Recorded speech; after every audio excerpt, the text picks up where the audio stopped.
This video is going to continue our journey through the Petal Isles as we navigate through Blewbird Roost.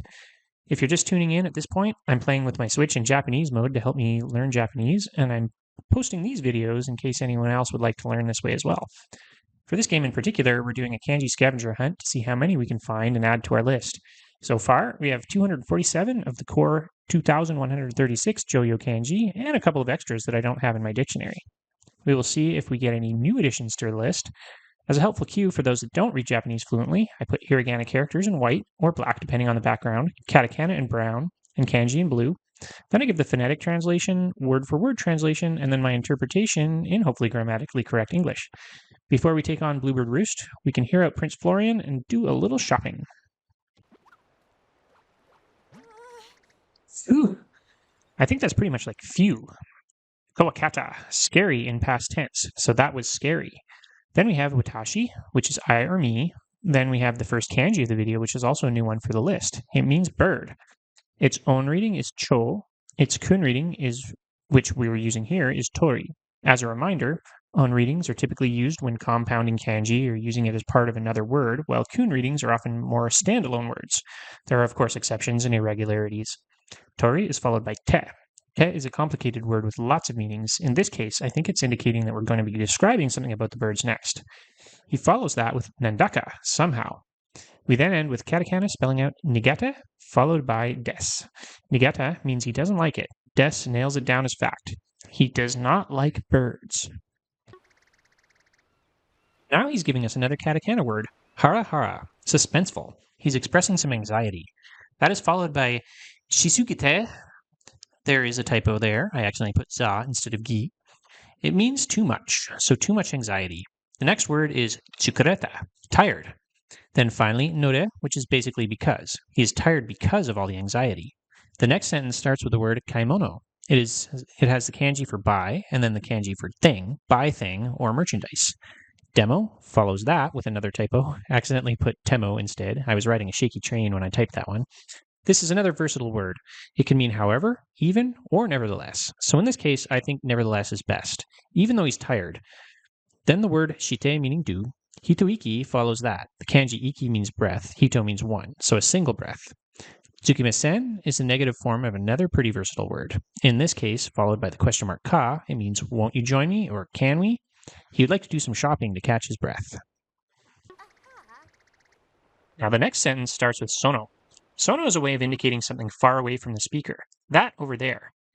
Then we have the kanji saki, which we've covered before. It typically means prior, former, or first, but it could also mean destination.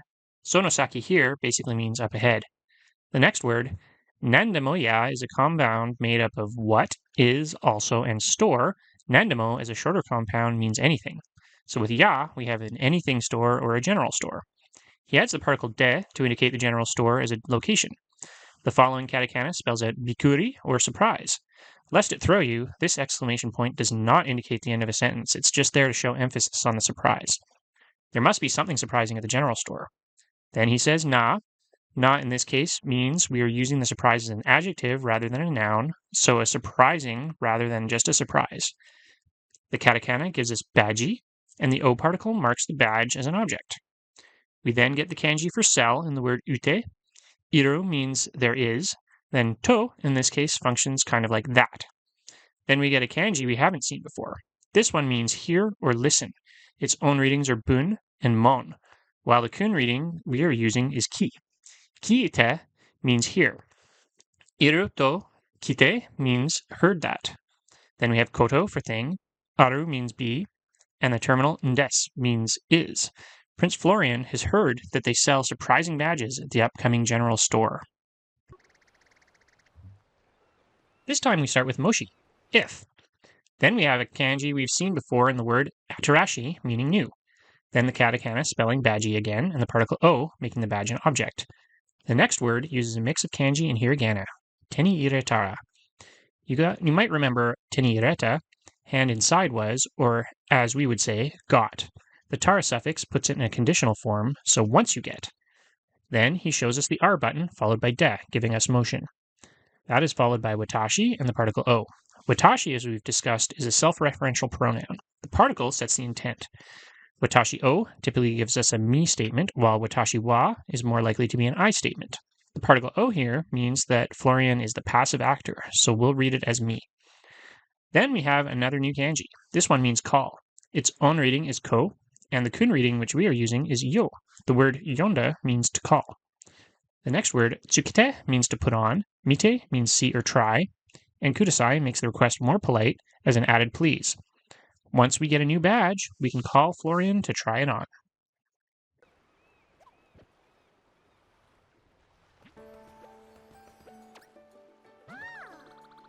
It looks like Bikurina is the slogan for this store.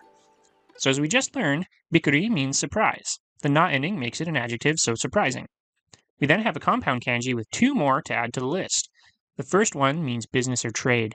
It's also often shown to mean quotient in translators. Its own reading, which we are using here, is sho. It also has a kun reading of kina.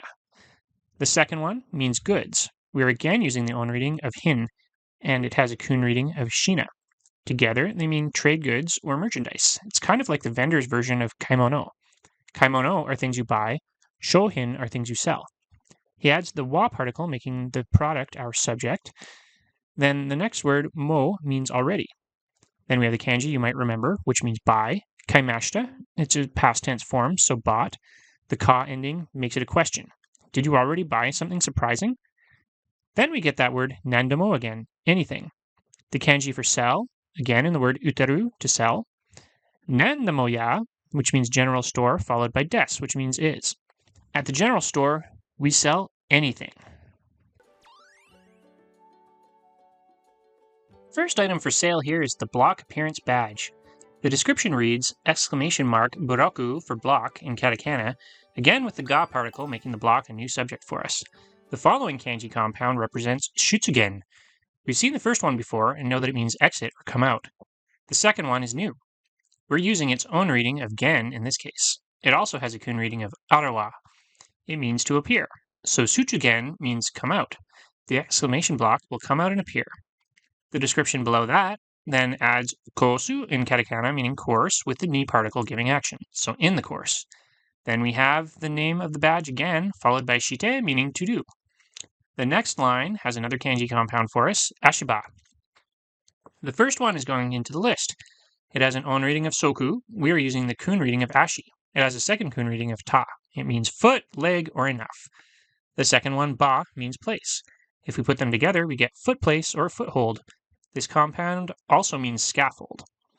That is then followed by the ga particle again, making the foothold the new subject. The next kanji participates in the word fuetari, meaning increase. So far, this means that the badge will make exclamation blocks appear, increasing the number of footholds.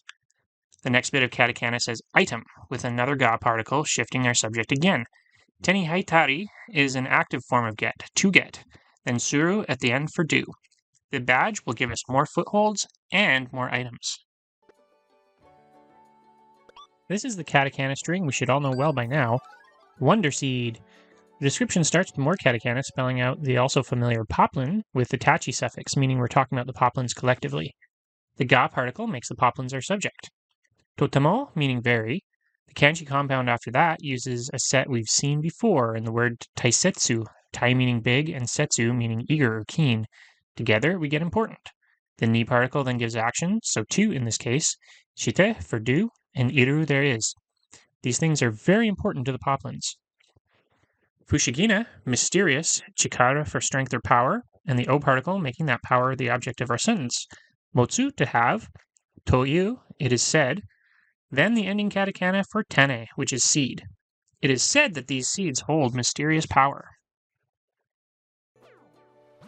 Baji o tsukakaimasu, badge in katakana, followed by o indicating an object, then tsukakaimasu, meaning change, and ka to make it a question. Will you change your badge?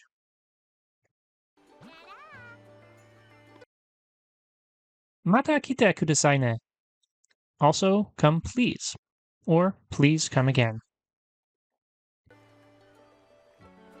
Now that we've finished our shopping, we can get on to the actual fun of playing the level.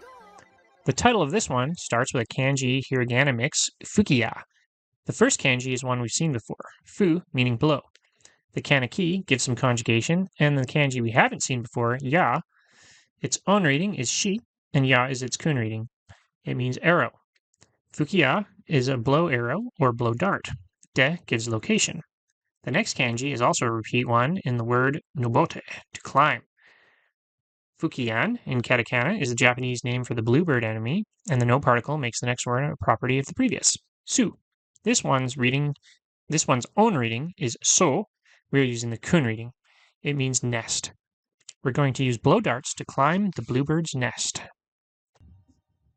Nice and short level tip this time. We have our katakana spelling out wonder seed in the particle o, making the wonder seed a passive object in the sentence.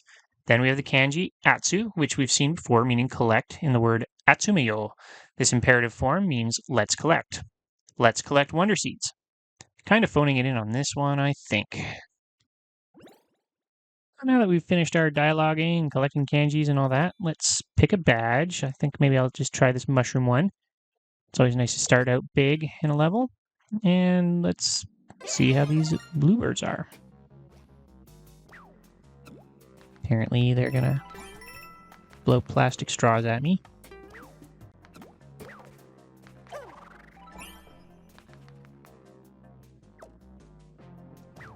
So I better take it a little carefully here.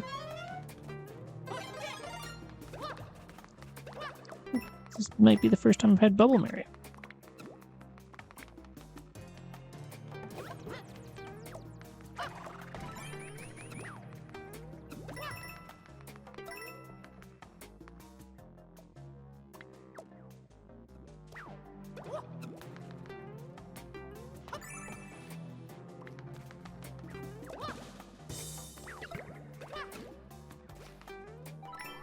And they respawn immediately, which I guess is probably because they are needed.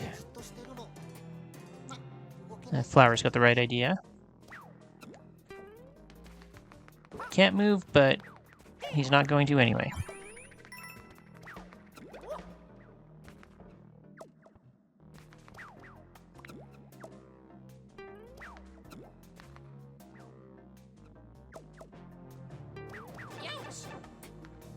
Very well done. Get a face full of straw.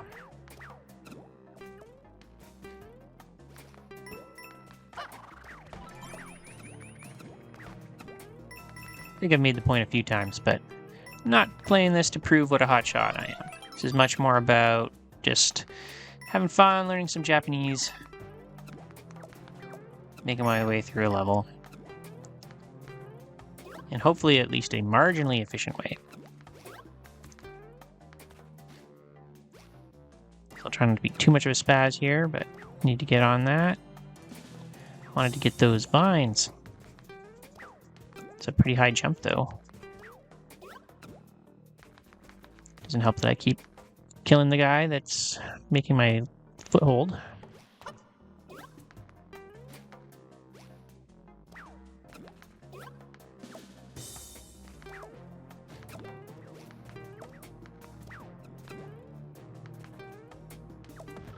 Oh, okay.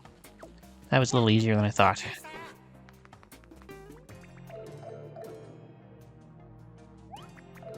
Ooh, would have been terrible to miss that. I do like to make sure I get all my purple coins.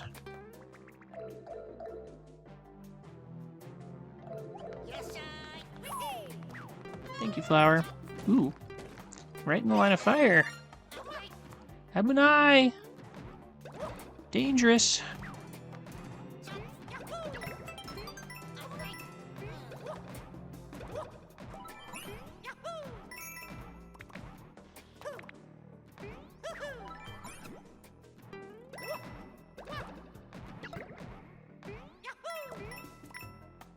Cool thing with bubbles is you can kind of just blow them through walls and they'll collect things for me. Like that. Third flower coin. It's nice to get those all out of the way. Hope I didn't miss the wonder, or not the wonder seed, the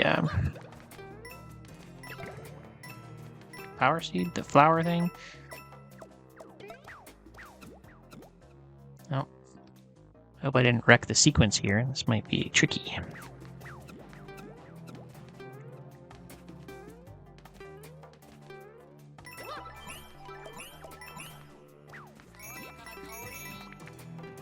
Apparently my bubbles are nice smelling.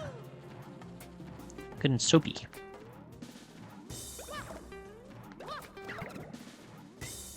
Ah, there it is.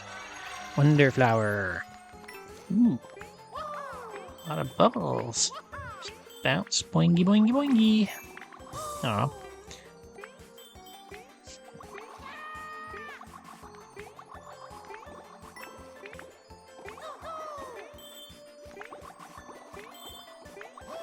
Bubbles are more fun than the plastic arrows, I think. Oop, and there we go. Wonder seed achieved. And apparently down we go. I guess that was a lot of soap in the air. Much fresher.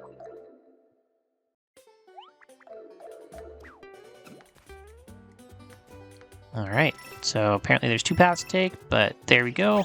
Wonderful! So remember to like and subscribe if you enjoyed this, and stay tuned for the next level. Hopefully we'll find yet more kanjis to add to our list and keep learning our Japanese together. Thank you for watching.